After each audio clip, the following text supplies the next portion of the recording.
Testing, testing. Is this thing on?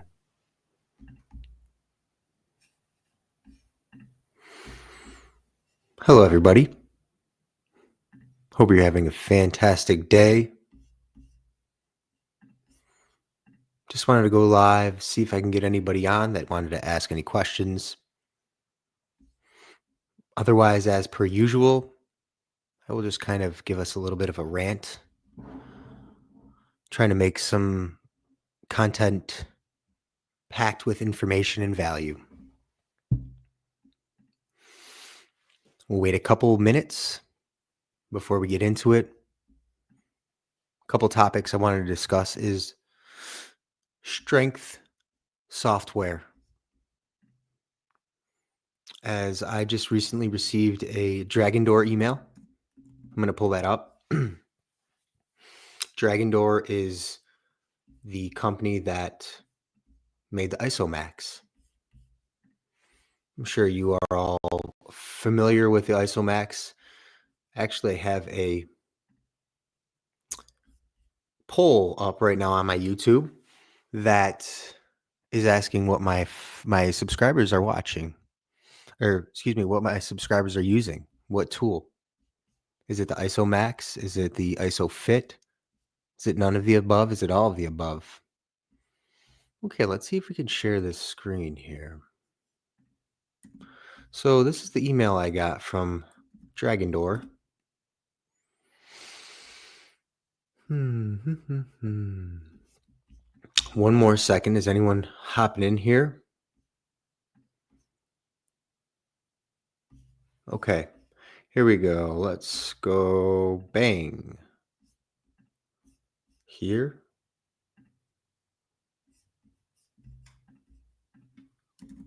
We're gonna go right here. Again, I'm working on transitioning better. Okay, so this is by Paul Wade. Why isometric exercises stimulate strength better than dynamic exercises? Let's see here. Is this the... I don't believe this was what I was looking for. Give me a moment here.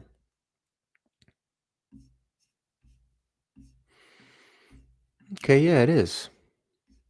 Hello, everybody. Welcome to the chat. How are you today? So anyway, this is Paul Wade, the Ultimate Isometrics Manual that I've talked about on my channel before. The Hebs rule, the hardware, the muscle fibers, they turn on or off. There's a switch. They turn on all the way on, or they don't turn on at all. When you're doing isometrics, you're training your software to turn on more of those switches. Let's see if I can maybe read off of this. What does everybody think about me reading off of this? You can see it, you know?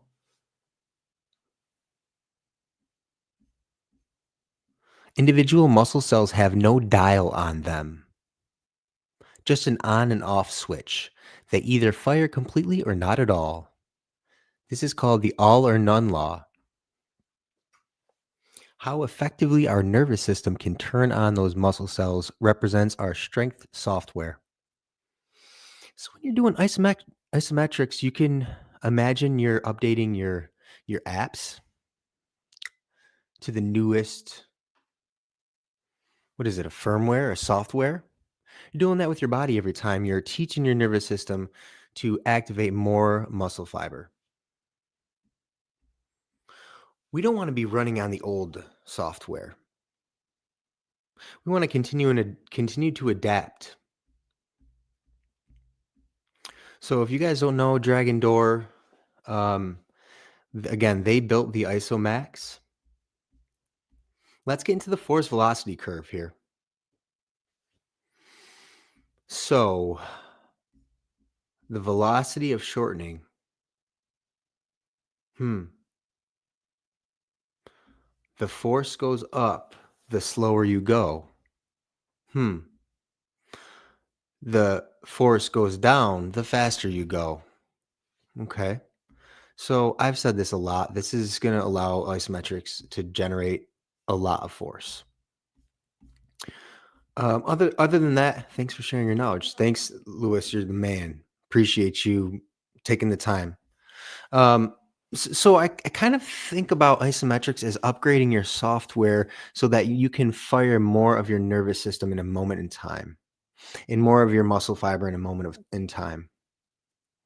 So you can short circuit. No, no, no. What's the word I'm looking for? You can skip adding more muscle fiber. You can and go directly into just adding a more activation of your muscle fiber that you already have.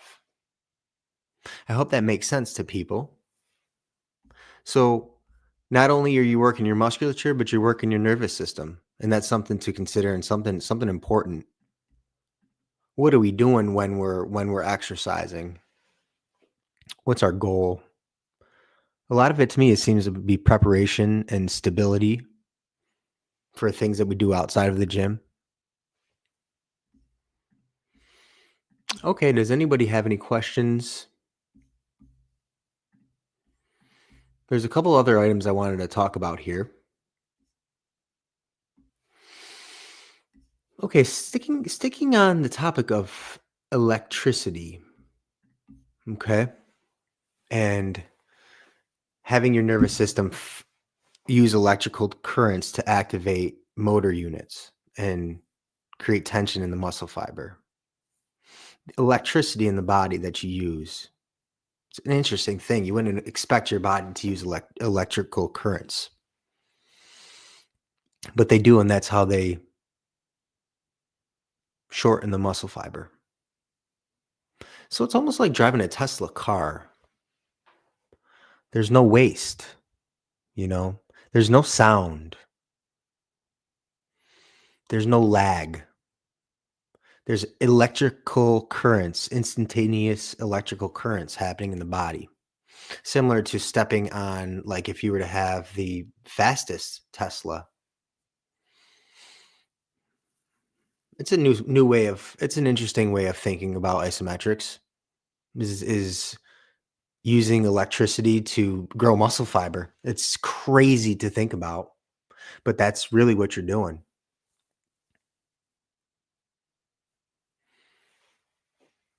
This was an interesting point that in my most recent podcast, I was a guest. Usually I'm the one interviewing people, and I'm sitting down and I'm preparing, and I'm making sure I'm asking the right questions. When you're the person asking the questions, you don't have to come up with the answers. You know what I mean? So I was on the flip side of it here, and I was interviewed. And the gentleman I was talking to said that isometrics is interesting because it is a muscle action. It is not just a type. It is not just like a brand. It's not a brand. It's interesting. Isometrics is not a brand.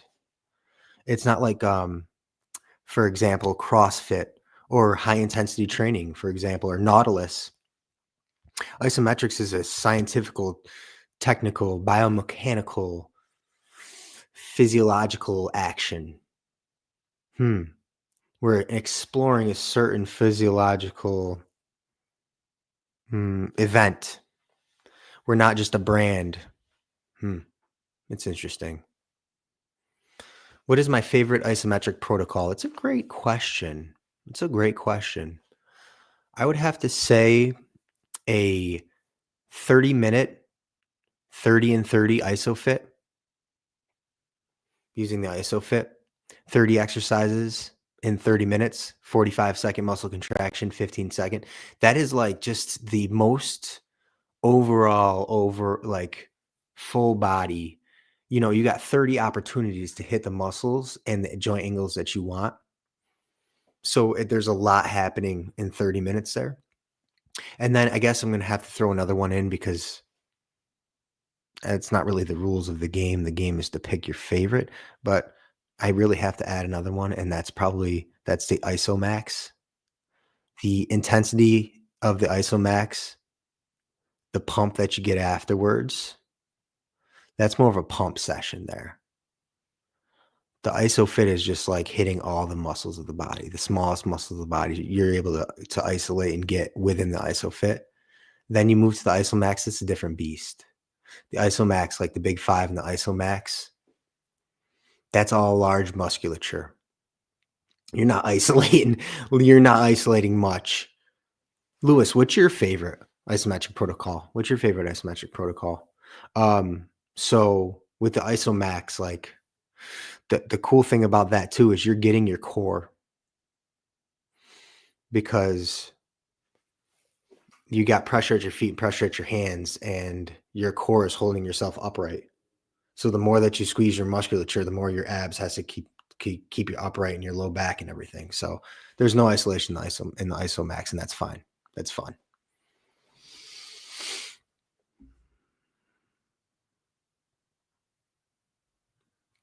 So just briefly, while I'm here, I'll kind of give you an overview of how I got to isometrics. My first isometric video was posted 2.5 years ago.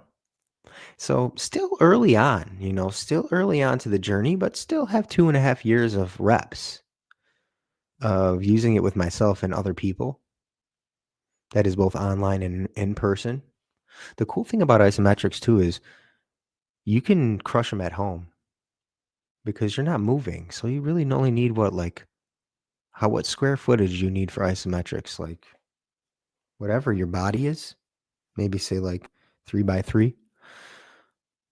So I was doing high intensity training sessions, which I still do with my clients. And I somehow stumbled upon a video of a man taking an older gentleman, probably an 80-year-old man, through an isometric set using Nautilus and MedX equipment that seemed to be like it was fixed. They manipulated the equipment to turn it all into isometric machines. And he strapped in and he went and did a row and he did a press and he did an abduction and adduction. And I said, wow, that's interesting. So you go from moving very slow, super slow, super slow high intensity training to not moving at all. And that's something Brad Thorpe brought to my attention too, was like, you love the benefits of moving exercises slow. Why don't you slow it all the way down to not moving at all? But the seed was planted, but it wasn't watered at that point. The isometric seed was not watered at that point. So continue on the high intensity training business podcast, Lawrence Neal. Wow. Take some time to look that up, everybody. What a resource. I have never really mentioned that, I don't think. High intensity training business podcast.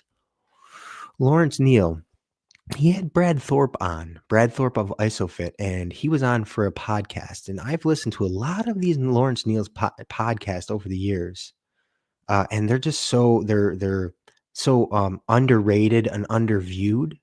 The content of which speaks to me is so important in those podcasts. Anyway, Brad Thorpe was on, and he started to talk about how he found isometrics and how he coaches isometrics and what he uses, and he introduced ISOFIT to me.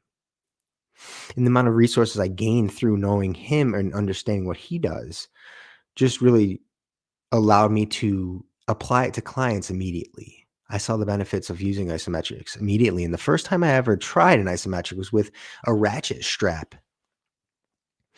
After the Brad Thorpe conversation, I went into the basement. I'm like, what can I use for an overcoming isometrics exercise? So I said, okay, some rope. Do I have any rope here? I don't really have any rope. I might have some string. I don't really have any string here either.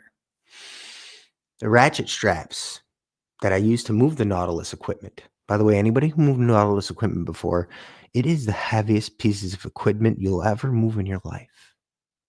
So I used the ratchet straps and they benefited me twice. Once using the Nautilus equipment, once again introducing me to isometrics. I think I did maybe like a couple upper body pulls and then I put it around my feet and did some holds there. And by the next morning or the next day, I came up with the ISO rack. Wow. So I have a Rogue rack. Maybe I can pull that up here. So this is really where I want to get better at transitioning and from screen to screen. Okay, this is something I'm really working on. Let me get this up so I can explain this and show some visuals. So it's not just my bulbous head that you have to look at while I'm doing this here. Give me a moment here. I hope you guys have all had a good day and you're sticking with me here. Feel free to answer any questions. I found it. I found it. Okay, so we're going to go here to here. I can imagine having like a DJ of sorts help me with this. Wow, that would be very helpful. Okay, so here's the ISO rack. I had my Rogue rack doing high intensity training with barbells and other. So you see the chin up and assist, the chin a dip. Okay, hang on. Let me just slow down here. I'm sorry, everybody. Let me slow down. The chin dip assist in the corner there. I used to do one set to failure, chin dip, push pull, back to back. The Rogue rack here, I would do squat, bench press mostly. One set to failure, slow movements. And then I came up with this piece here. 3/8 inch galvanized steel ground rod because I needed to turn my Rogue rack immediately into an isometric device. I could not wait. I could not wait any longer. I had clients paying me to give them results, safe results. Let's go into that for a moment. So the rack has holes. Everything has holes, and you can move it up and down and on the other side and each side. But what have you? So much value has this piece. This piece of rebar here has really created a business for me. It's interesting. You never really know what you can make a business out of. And I've kind of created a business just surrounding this galvanized steel ground rod. It's so interesting how that can happen. Okay. Where was I going? Okay. Let's just continue on here. I had to make a point there, but I forgot about it, but that's okay. Okay. So I remember what I was going to say. Okay. So I needed to get my clients the benefits immediately because they were paying me.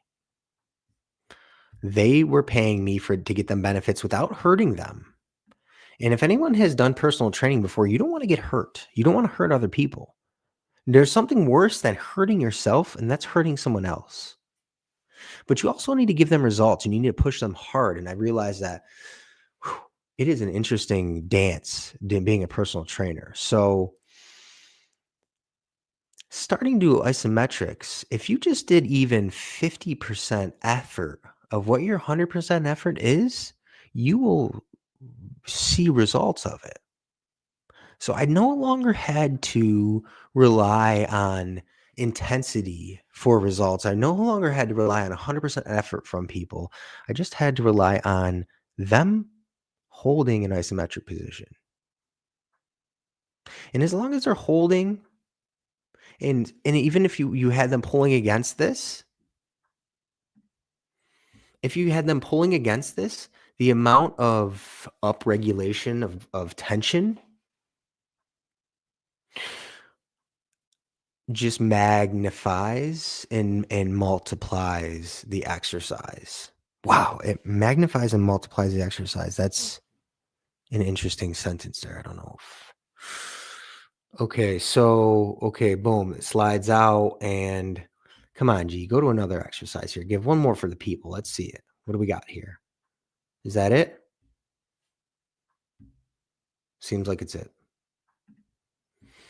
Okay, so any questions? 2 days ago, you sent me some oblique exercises. It worked pretty good.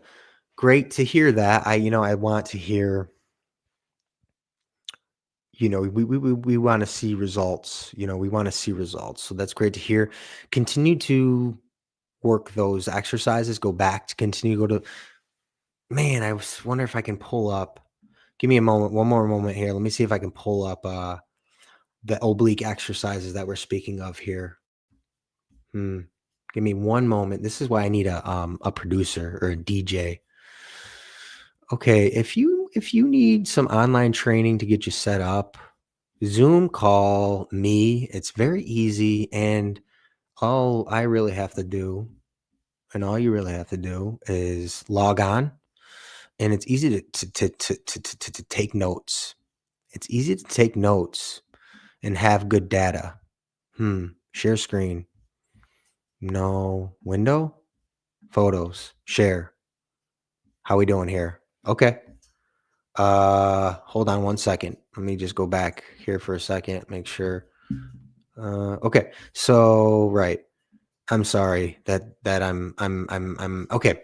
Cross bug. So this is cool. This is a cool exercise.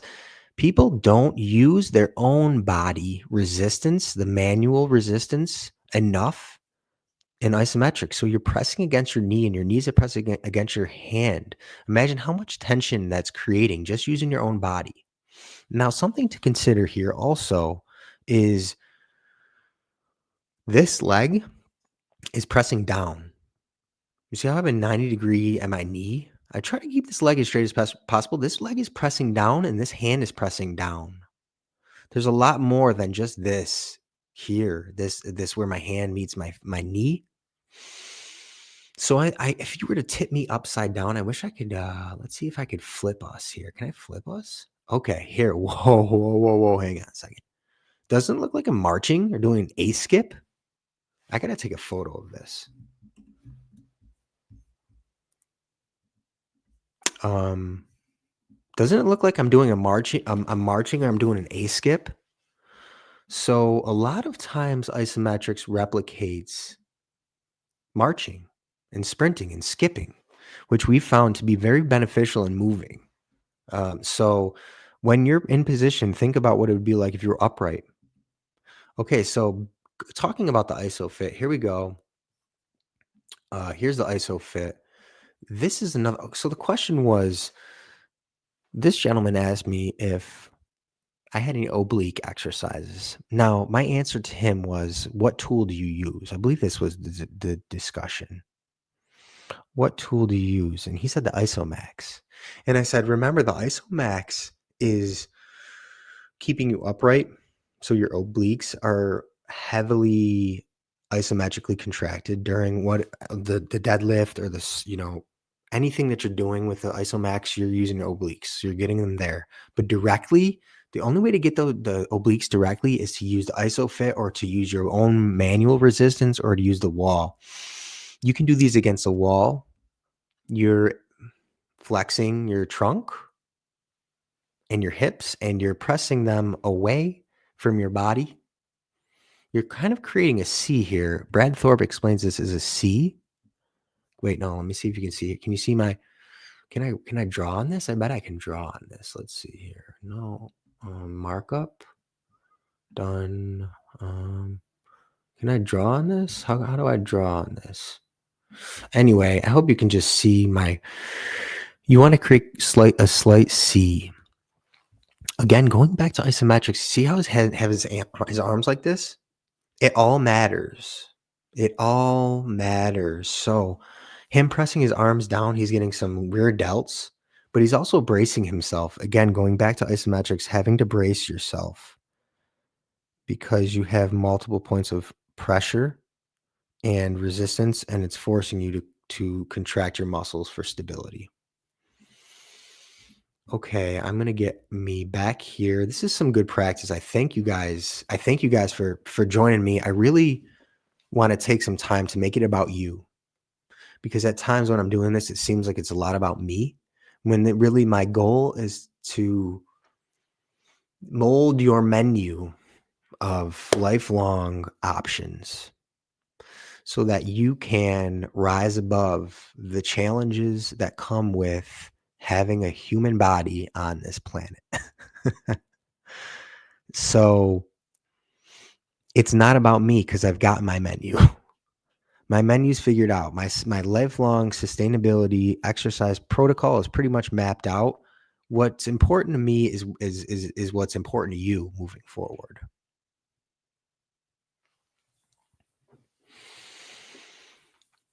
With that said, why not kind of keep it consistent here and see if I can't get some music. We'll go out some music. If you guys have any questions, feel free to ask now. If you want to give me some feedback on content, feedback is an interesting thing.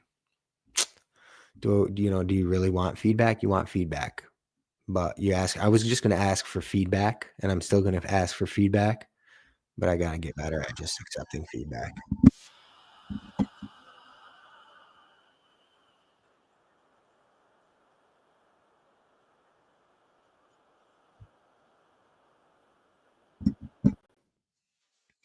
Okay. Ladies and gentlemen, boys and girls, that's Dave Matthews Band at the Red Rocks in Colorado. I don't know what song this is. Lie in Our Graves. What a song, ladies and gentlemen.